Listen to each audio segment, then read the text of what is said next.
আসসালামু আলাইকুম। নিয়মিত বাংলা সংবাদে আপনাদের স্বাগতম। শুরুতেই থাকছে শিরোনাম, এরপর বিস্তারিত। ডিবি হেফাজত থেকে মুক্ত হয়েই বৈষম্য বিরোধী ছাত্র আন্দোলনের অন্যতম সমন্বয়ক সারজিস আলম ঘোষণা দিলেন, পতন না হওয়া পর্যন্ত লড়াই চলবেই।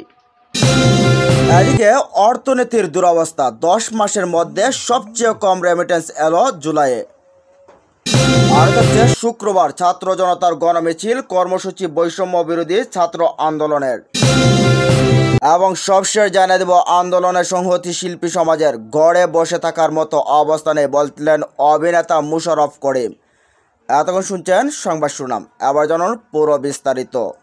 গোয়েন্দা পুলিশের কার্যালয়ে হেফাজত থেকে মুক্ত হওয়ার পর ফেসবুকে প্রতিক্রিয়া জানিয়েছেন কোটা সংস্কার আন্দোলনের অন্যতম সমন্বয়ক সারজিস আলম। নিজের ফেসবুক পেজে তিনি আন্দোলন নিয়ে তার অবস্থান প্রকাশ করেছেন। এতে তিনি লেখেন, কথা দিয়েছিলেন আন্দোলনকারী শিক্ষার্থীদের থেকে কাউকে গ্রেফতার করবেন না, মামলা দিয়ে হয়রানি করবেন না। আপনারা কথা রাখেননি। আপনারা আমার বিশ্ববিদ্যালয়ের শিক্ষকদের উপর আঘাত করেছেন। সারা দেশে আমার স্কুল কলেজের ভাই বোনদের উপর লাঠিচার্জ করেছেন। যাকে ইচ্ছা তাকে জেলে পাঠিয়েছেন। আন্দোলনকারীদেরকে খুঁজে না পেলে বাসা থেকে বাইকে তুলে নিয়ে গেছেন। বাবাকে হুমকি দিয়েছেন। মাসরুর তার উদাহরণ। যারা একটিবারের জন্য এই আন্দোলনে এসেছে তারা শান্তিতে ঘুমাতে পারে না। গ্রেফতারের ভয়ে থাকে এমন অনেকে আছে যাদের পরিবার এখনও তাদের খোঁজ পায়নি। এমন তো হওয়ার কথা ছিল না। কোথায় মহাখালী সেতু ভবন আর কোথায় জাহাঙ্গীরনগর বিশ্ববিদ্যালয়? অথচ আপনারা জাহাঙ্গীরনগর বিশ্ববিদ্যালয়ের সমন্বয়ক RF সোহেলকে মহাখালী সেতু ভবনে হামলার জন্য গ্রেফতার করে রিমান্ডে নিলেন। সাথে আছে আসিফ মাহতাব স্যার, মাসরুর সহ আন্দোলনে অংশগ্রহণকারী অসংখ্য শিক্ষার্থী। রিক্সা থেকে নামিয়ে প্রিজন ভ্যানে তুলেছেন, বাসা থেকে তুলে নিয়ে মামলা দিয়ে কারাগারে পাঠিয়েছেন। আমার বোনদের রাস্তায় ফেলে পিটিয়েছেন। কী ভাবছেন এভাবেই সব কিছু শেষ হয়ে যাবে? 6 দিনের ডিবি হেফাজত দিয়ে 6 জনকে আটকে রাখা যায়, কিন্তু এই বাংলাদেশের পুরো তরুণ প্রজন্মকে কিভাবে আটকে রাখবেন? দুর্নীতির, লুটপাট, অর্থ পাচার, ক্ষমতার অপব্যবহার করে যে ক্ষোভ সৃষ্টি করেছেন, প্রতিনিয়ত সেগুলো কিভাবে নিবৃত্ত করবেন? পুলিশ ভাইদেরকে উদ্দেশ্য করে বলছি, এদেশের মানুষের ক্ষোভ আপনাদের উপর নয়, পুলিশের উপর নয়, এই ক্ষোভ আপনার গায়ের ওই পোশাকটার উপর। যে পোশাকটাকে ইউজ করে বছরের পর বছর আপনাদের দিয়ে এদেশের অসংখ্য মানুষকে দমন পীড়ন করা হয়েছে, অত্যাচার নির্যাতন করা হয়েছে, জেল আর আদালতের প্রাঙ্গণে চক্কর কাটানো হয়েছে, সেই পোশাকটার উপর। ওই পোশাকটা ছেড়ে আসুন আমাদের সাথে, বুকে টেনে নেব। এ পথ যেহেতু সত্যের পথ, ন্যায়ের পথ, তাই যে কোনো কিছু মোকাবেলা করতে আমরা বিন্দুমাত্র বিচলিত নয়। যতদিন না এ পর্যায়ে বাংলাদেশ আন্দোলনকারীদের নিরাপদ আশ্রয়স্থল হয়ে উঠছে, গণগ্রেফতার, জুলুম নির্যাতন বন্ধ হচ্ছে, ততদিন এ লড়াই চলবে। এদিকে 10 মাসের মধ্যে সবচেয়ে কম রেমিটেন্স এলো জুলাইয়ে। দেশ জুড়ে কোটা সংস্কার নিয়ে শিক্ষার্থীদের আন্দোলন ঘিরে রেমিটেন্স শাটডাউন ঘোষণা করেছেন প্রবাসীরা, যার প্রভাব ব্যাপকভাবে পড়েছে রেমিটেন্স প্রবাহে। সদ্য বিদায়ী জুলাই মাসে $190 কোটি রেমিটেন্স এসেছে দেশে। এটি গত 10 মাসের মধ্যে সর্বনিম্ন। বাংলাদেশি মুদ্রায় এর পরিমাণ 22,526 কোটি টাকা। এর আগে মাস জুনে এসেছিল $254 কোটি রেমিটেন্স। সেই হিসাবে এক মাসের ব্যবধানে রেমিটেন্স বা প্রবাসীর আয় কমেছে $63 কোটি 20 লাখ বা 7,457 কোটি টাকা। এর আগে থেকে গত বছরের সেপ্টেম্বরে সর্বনিম্ন $133 কোটি 43 লাখ রেমিটেন্স এসেছিল। বাংলাদেশ ব্যাংকে প্রকাশিত সর্বশেষ হালনাগাদ প্রতিবেদনে এমন চিত্র উঠে এসেছে। সংশ্লিষ্টরা বলছেন, কোটা সংস্কার নিয়ে শিক্ষার্থীদের আন্দোলনে সৃষ্ট অদ্ভুত পরিস্থিতি, ইন্টারনেট বন্ধ থাকাসহ নানা কারণে জুলাই মাসে রেমিটেন্স কমেছে।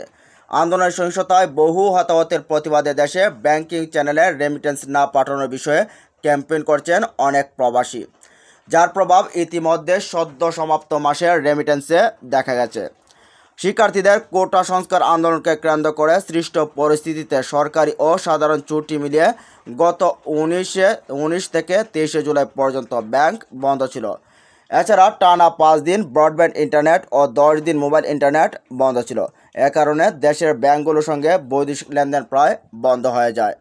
জানা যায় গত মাসের প্রথম 3 সপ্তাহে গড়ে 40 থেকে 50 কোটি ডলার প্রবাসী আয় এসেছিল।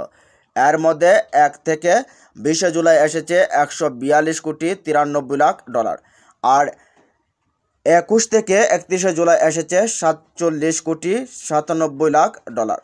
এর মধ্যে 31 জুলাই এক দিনে এসেছে 12 কোটি ডলার। জুলাইয়ে প্রতিদিন গড়ে প্রবাসী আয় এসেছে 6 কোটি 12 লাখ ডলার। এটি আগের মাসের জুনের চেয়ে কম। জুনে প্রবাসী আয় এসেছিল 254 কোটি ডলার। এ মাসে প্রতিদিন প্রবাসী আয় ছিল 8 কোটি 46 লাখ ডলার। এদিকে আন্দোলনের সংহতি শিল্পী সমাজের, ঘরে বসে থাকার মতো অবস্থা নেই। বৈষম্য বিরোধী ছাত্র আন্দোলনে নানা ঘটনা সংঘাত ঘটে যাওয়ার পর শিক্ষার্থীদের 9 দফা দাবির সঙ্গে সংহতি প্রকাশ করেছে শিল্পী সমাজ। বৃহস্পতিবার রাজধানীর মানিক মিয়া অ্যাভিনিউয়ের সড়কে অবস্থান নেন টিভি নাটকের অভিনেতা, অভিনেত্রী, মঞ্চসহ বিভিন্ন মাধ্যমের শিল্পীরা। দৃশ্য মাধ্যমে শিল্পী সমাজ এর ব্যানারে সেখানে বিক্ষোভ কর্মসূচি পালন করেন তারা। এ সময় যোগ দেন টিভি নাটকের তুমুল জনপ্রিয় অভিনেতা মোশাররফ করিম। তিনি বলেন, আমরা মূলত সকল মানুষের পক্ষে দেশের বর্তমানে যে অবস্থা সৃষ্টি হয়েছে তাতে আমাদের ঘরে বসে থাকার মতো অবস্থা নাই। আমরা শান্তি চাই, আমরা রক্ত দেখতে চাই না। সকল নির্যাতন, গোলাগুলি, হত্যা, রক্ত এসব দেখতে চাই না। আমরা এগুলোর বাইরে থাকতে চাই।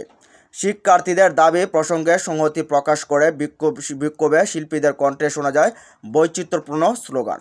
এসব স্লোগানে তারা বলেন, বয়হীন ন্যায্য মানবিক মর্যাদা বাংলাদেশ চায়, সব হত্যাকাণ্ডের বিচার করো, হত্যা, সহিংসতা, গণগ্রেফতার, হয়রানি বন্ধ করো স্লোগান। এর আগে দৃশ্য মাধ্যম শিল্প সমাজ এর ব্যানারে পাঠানো এক বিজ্ঞপ্তিতে তারা জানা, কোটা সংস্কার আন্দোলনকে কেন্দ্র করে দেশে হত্যা, সহিংসতা, গণগ্রেফতার, হয়রানির প্রতিবাদে এবং সকল হত্যার হিসেব ও বিচার করা, গুলি ও সহিংসতা বন্ধ, গণগ্রেফতার ও হয়রানি বন্ধ, আটক শিক্ষার্থীদের মুক্তির দাবিতে দাঁড়াতে যাচ্ছি। অবিলম্বে সকল হত্যাকাণ্ডের বিচার ও হত্যার, সহিংসতা, গণগ্রেফতার, হয়রানি বন্ধ করতে হবে। বিজ্ঞপ্তিতে আরও বলা হয় যে ন্যায্যতা, সমতা ও মানবিক মর্যাদার অঙ্গীকার নিয়ে মহান মুক্তিযুদ্ধের মাধ্যমে ঘটেছিল স্বাধীন বাংলাদেশের অভ্যুদয়।